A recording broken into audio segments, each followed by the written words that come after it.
Muy bien, vamos a comenzar con el tema de salud sexual. Mi nombre es Octavio Sebastián Martínez Treviño y yo voy a empezar con una introducción sobre este tema de salud sexual y les voy a hablar de qué creen del sexo.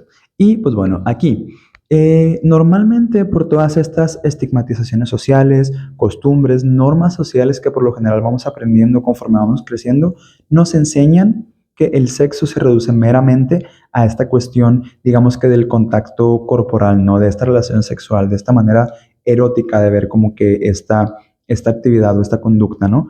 Pero resulta ser que el sexo es muchísimo más complicado que eso y normalmente nos enseñan también a no hablarlo, a todo verlo desde una manera como que morbosa, como que es algo que no puedes preguntar, es algo que tienes que aprender como que en privado, pero no es así. Y ahorita vamos a hablar un poquito como de estas cuestiones, hablando como tal parte de partes científicas, partes que se han pues mostrado en evidencia y pues algo para tenerlo un poquito más claro y sobre todo que el propósito del video es informar, entonces para que se informe de una buena manera y la educación sexual sea pues más consciente, ¿no? Algo que las personas podamos hablar cada vez más, ¿no? Pero bueno, sin más ni más, vamos a comenzar con el sexo y pues vamos a definirlo. ¿Qué es el sexo? El sexo es este aspecto biológico que es hereditario o más bien, sí, o sea, que es, vaya, que viene como de una herencia, ¿no? Que es dado hereditariamente y nos pone a los individuos en un continuo, o sea, por un lado existen los hombres y por otro lado existen las mujeres, ¿no?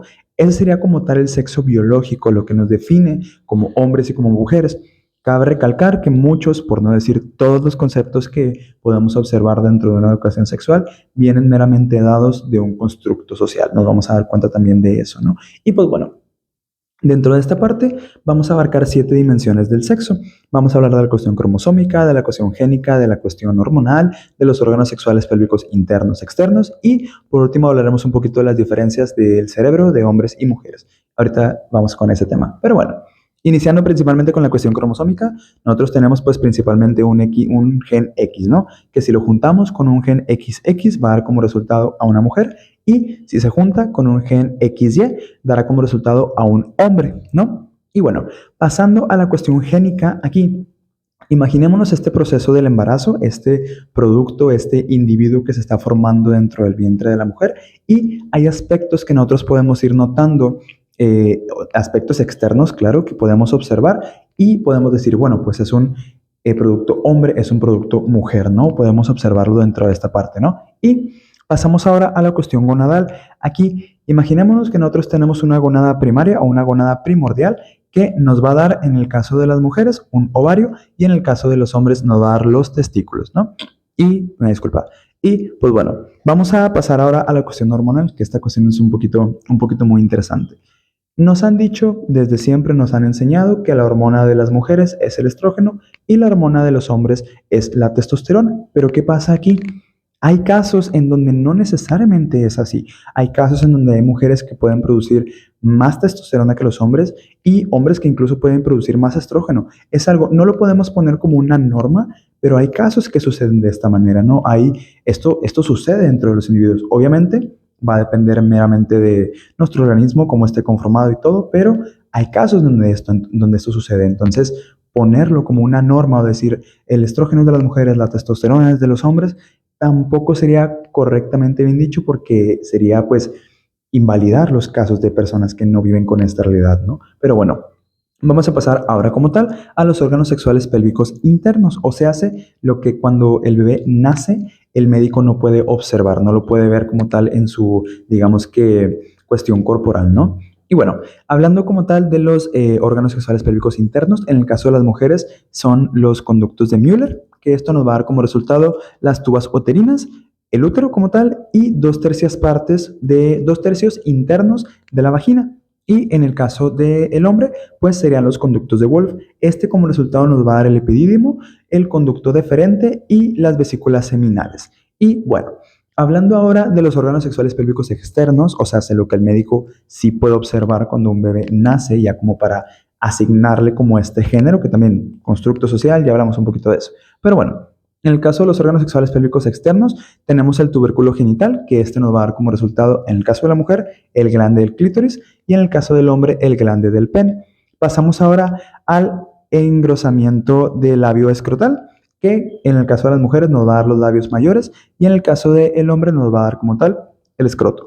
Y en el surco urogenital, en el caso de las mujeres nos dan los labios menores y en el caso del hombre nos da el rafe o medio, bueno, medio o rafe, como coloquialmente se le conoce, ¿no? Aquí en esta parte hay una cuestión interesante que pasa con la testosterona en el caso de los hombres.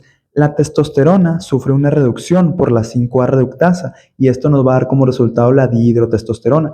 Esta tiene una función importantísima dentro del hombre porque va a generar una cuestión dentro del buen desarrollo como tal, pues pues sí, del órgano sexual pélvico externo, interno también. Funciona mucho para todo el desarrollo que tiene el hombre dentro de esto, ¿no? Y pues bueno, vamos a pasar ya al último tema, que es la cuestión cerebral, diferencias que pueden existir entre hombres y mujeres. Y pues bueno, una de las cosas de las que podemos hablar es, por ejemplo, en el caso del cuerpo calloso, en cuestión estadística, se puede ver que la mujer tiene un volumen más denso y esto las hace tener una mejor recepción hemisferial. O sea que tiene como que el hemisferio, digamos que tiene una función, pues vamos a decirlo un poquito más predominante que en el caso de los hombres. Digo, también esto como tal, volviendo, no es una norma, solamente ha habido más casos donde sucede de esta manera. Y por ejemplo, en el caso del hipotálamo, específicamente hablando del núcleo hipotalámico anterior tercero, se puede ver que en el caso de los hombres es un poquito más denso, tiene un poquito más mayor de volumen, en los hombres cisgénero, claro, y vamos a hablar un poquito también de eso. Y como última diferencia, también en el hipocampo. En el hipocampo, en el caso de las mujeres, se puede observar también una mayor densidad en su cerebro y esto le ayuda a tener una mejor comunicación verbal. Pareciera ser que en promedio las mujeres suelen tener digamos que una facilidad mayor en el caso de una expresión verbal. Y pues mi parte eso ya sería todo. Buenos días, yo soy Fernanda Quintanilla y les voy a hablar sobre el sexo de asignación. El sexo de asignación es el que se nos asigna al momento de nacer. Por ejemplo, si alguien nace con un pene, es automáticamente hombre, y si nace con vulva, es mujer. Esto muchas veces puede cambiar debido a diferentes alteraciones hormonales. Un ejemplo de esto es cuando un bebé nace con un pene, se le considera hombre. Pero con el paso del tiempo él se da cuenta que tiene cromosomas XX, los cuales son parte del sexo femenino, y tiene una condición suprarrenal congénita, la cual hace que se desarrolle como si fuera un hombre, o sea, sus genitales sean masculinos.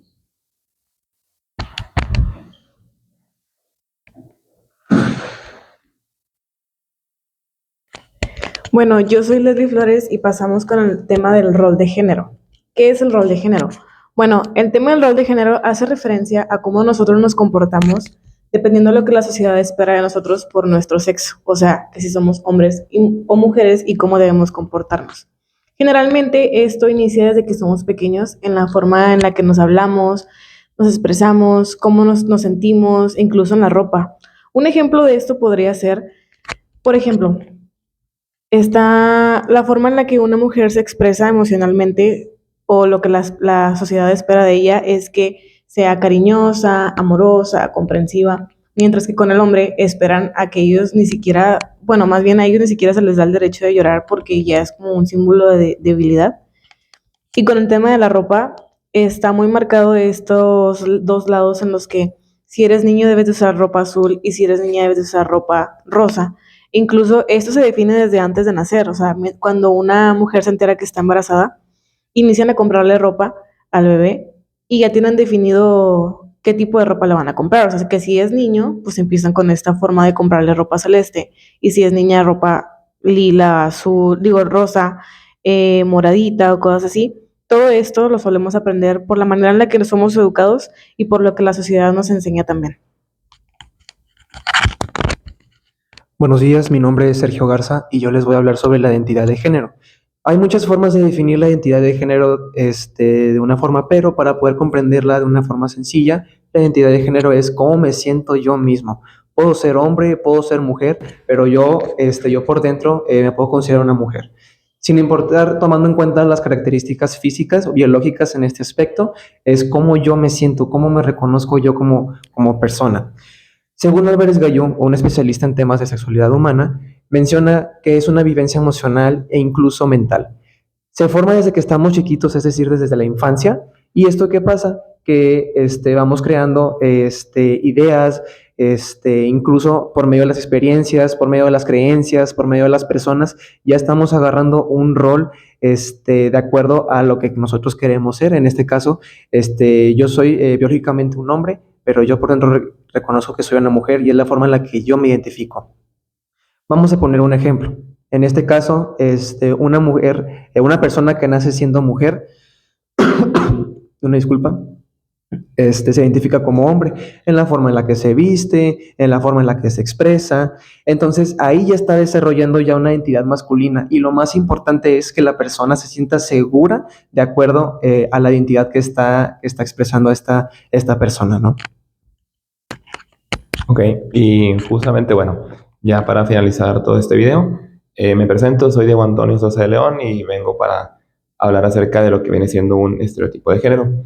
Justamente un estereotipo de género pues va muy ligado a toda esta parte de los roles y demás.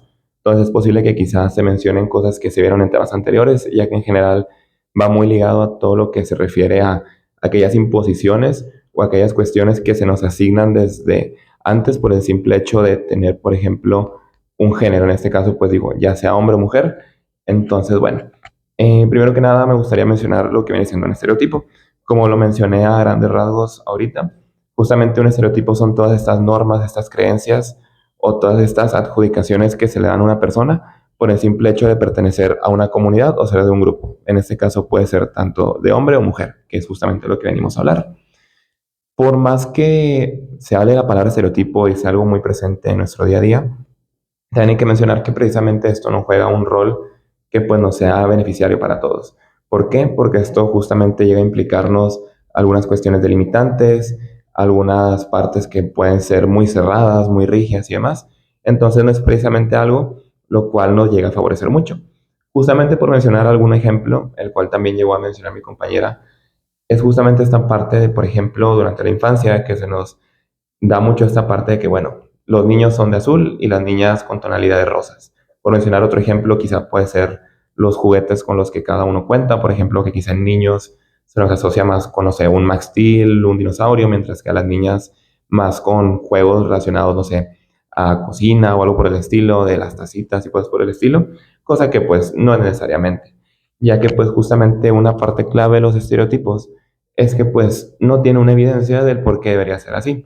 Justamente es algo que se carga de tradición desde hace años y pues viene de generación en generación, pero no implica que sea una cuestión real o que sea algo que se va a cumplir. Por ejemplo, por mencionar una de las cuestiones limitantes, justamente puede entrar esta parte de, por ejemplo, quizá las mujeres en los deportes. Quizás se les asocia más con este estereotipo de que suelen ser un poco más delicadas, diagonal frágiles, y pues quizá a la hora de practicar un deporte no suele ser algo tan común visto. En cambio, pues por ejemplo en los hombres se nos tiene más asociado con esta rudeza o esta parte de ser fuertes y demás, lo cual también nos puede implicar a una parte quizá emocional que nos puede llegar a afectar, por ejemplo a la hora de llorar, que no se nos otorga todo ese beneficio y demás. Entonces, bueno, ejemplos como estos hay tanto de partes laborales como emocionales y demás, los cuales nos llegan a afectar en nuestro día a día, pero pues justamente se ha trabajado poco a poco en la deconstrucción de todo este tipo de, pues, estereotipos los cuales se ven presentes, ya que lejos de representar una identidad, reflejan una imposición la cual definitivamente no termina siendo del todo cierta. Entonces, bueno, por nuestra parte sería todo. Agradecemos mucho su atención y gracias.